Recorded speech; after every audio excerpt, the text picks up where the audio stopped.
Dear Patriots, before the news starts, please subscribe to our patriotic channel by clicking the subscribe button. Give us a thumbs up to this video. Don't forget to leave your opinion below in the comments section. Share the news on Facebook and Twitter so you friends see it. Thank you. During round of golf with Trump, Japan's PM takes a tumble that's bound to leave a mark. It's possible the Japanese Prime Minister just experienced one of the more embarrassing moments of his life. And it's possible it happened while he was standing mere feet from the world's most powerful leader. And it's possible we've got it on video. Check it out, via Barstool Sports. President Trump was golfing with Japanese Prime Minister Shinzo Abe while on a visit to the country during his Asia tour when the leader apparently lost his balance on the course. This is about as cringy as it gets, to say the least. But mad props to Shinzo for landing on his feet the way he did after that initial roll through the sand. That was some skillful footwork on his part. It appears in the video that Trump might not have noticed what happened, which would be pretty dang lucky for Shinzo Abe, should that be the case. Nevertheless, what a stumble. What a video. This is why we love the internet, folks. Trump's tour also took him to South Korea, where he made a powerful speech against North Korea that was met with thunderous applause and a standing ovation. Naturally, the North Koreans weren't too happy. Let's be honest, they never are, and they went sufficiently berserk in the hours following.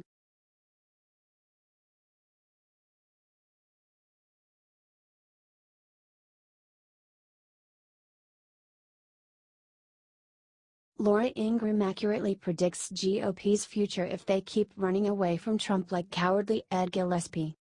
Laura Ingraham just made an ominous prediction and the GOP better listen up. In a big race with no national implications but plenty of national hype, the GOP did the unthinkable. They ran a card-carrying member of the GOP establishment named Ed Gillespie. CNN's Chris Cillizza described him thusly: a former chairman of the Republican National Committee, a senior member of Bush World, a GOP lobbyist, a conservative but someone willing to compromise, a pragmatist, not an ideologue. And this is the guy the GOP picked to run? But to make it worse, Ed ran away, not towards President Trump. It is the same mistake the Democrats made when they all thought Obama was toxic to voters and ran away from him only to see Obama win a second term and the Democrats lose seats. It was a classic Beltway blunder. They believed the polls and ran cowardly races. The GOP better not make that same mistake or they will find themselves losing Congress.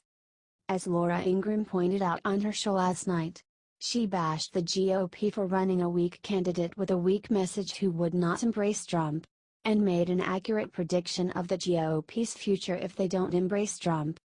She said, "I made this point really consistently that there is no middle ground with conservative populism. That is the wave of the future. That there is no constituency for open borders, open markets, and endless military interventionism.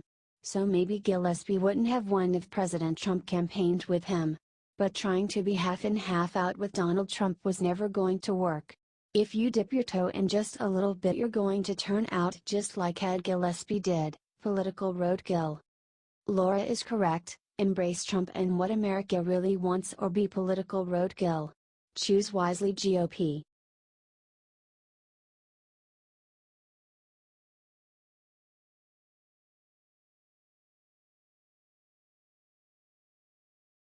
Hours after Trump gives powerful speech in South Korea, North Korea goes totally berserk. North Korean officials lost their ever-loving minds on Wednesday after President Trump delivered a powerful speech in South Korea just hours before, according to the Daily Caller. "We don't care what that mad dog may utter because we've already heard enough," DPRK officials said. During the speech, Trump issued what was arguably his strongest warning yet to Kim Jong-un, telling him, "Do not underestimate us, do not try us." He continued, "History is filled with discarded regimes that have foolishly tested America's resolve. North Korea is not the paradise your grandfather envisioned. It is a hell that no person deserves," he went on. "We will offer a path to a much better future, should the North decide to change direction." Here's a clip of the speech. President Trump's speech was met with standing ovation in South Korea. The North, however, was less enthralled, to say the least. The United States is threatening us with nuclear aircraft carriers and strategic bombers. They are challenging us with the most vicious and demeaning provocations, but we will counter those threats by bolstering the power of justice in order to take at the root cause of aggression and war, officials said. President Trump continues his Asian tour in China today, where he will attend meetings alongside President Xi Jinping. Many are still anticipating a missile test or other threatening action from North Korea during his time overseas, but none has yet occurred.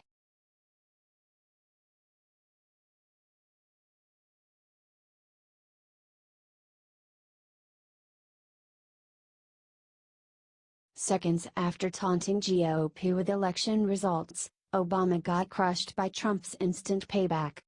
It's no secret who Obama was rooting for in the recent Virginia elections, but his behavior following the Dems' narrow victory was beyond childish.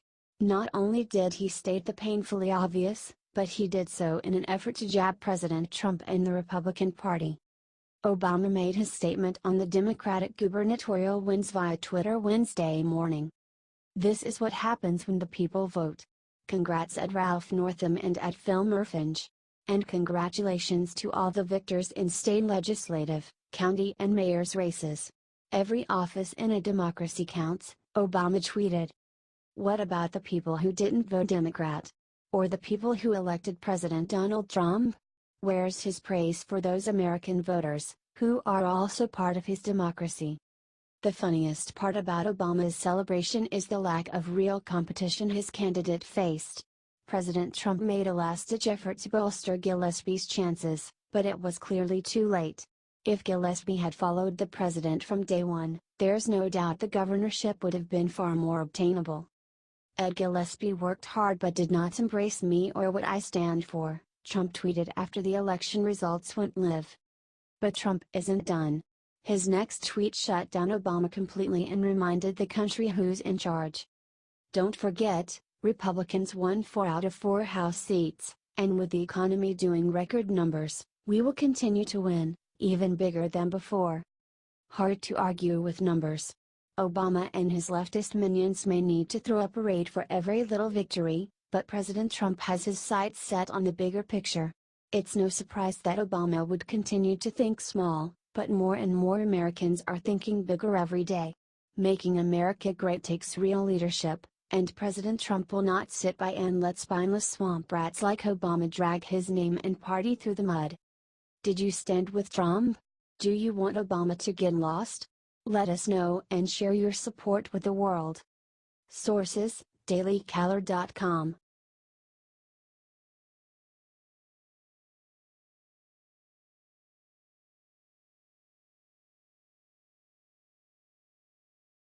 As Chinese rolled out red carpet for President Trump, Melania stole show with outfit, video.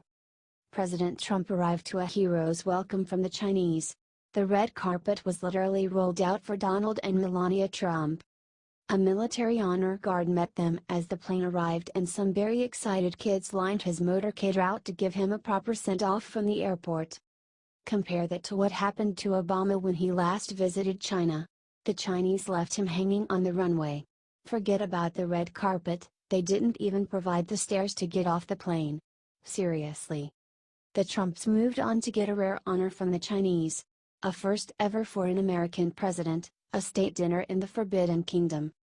According to the South China Morning Post, Chinese Foreign Ministry spokeswoman Hua Chunying said the state visit plus red carpet welcome was in return for the warm, considerate reception and the high standard and thoughtful arrangement the Trumps made for Xi and his wife Peng Luyuan in Florida in April.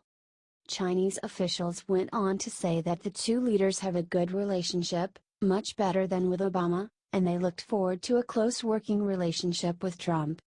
But despite the red carpet, it was Melania Trump, as usual, who stole the show. Her grace, elegance, and class were on full display and literally took the breath away from the gathered Chinese. And she looked great as usual and stunned everyone with her keen eye for fashion at the Peking Opera. Share if you are proud of the job Melania is doing.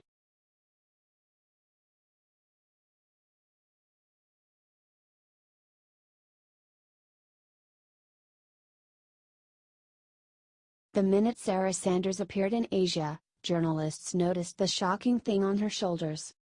On Wednesday, Trump visited the Korean demilitarized zone. One brave soldier did huge chivalrous act for Press Secretary Sarah Sanders.